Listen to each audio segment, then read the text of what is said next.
Ini mesin pertamanya, sampai sekarang masih gue simpen, dan ginilah bentuknya, nggak akan gue buang lah sampai kapanpun. Mesin rakitan gue yang ngasilin uang banyak.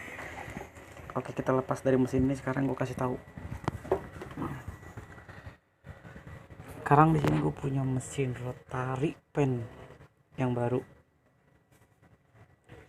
Ini mesin yang gue beli baru, dan ini jarumnya. Ini jarum-jarumnya semuanya. Expirednya ada. Gue makasih.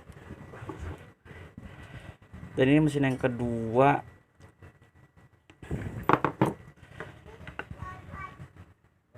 Dan ini mesin coil yang ketiga, keempat, kelima. Ini keberapa Jul? Kelima, keenam, dan ketujuh. Ini semua jarum-jarumnya mesin coil.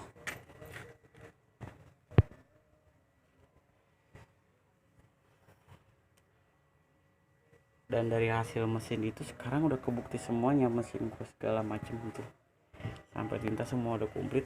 Dan ini perjalanan gua sebagai artis tato.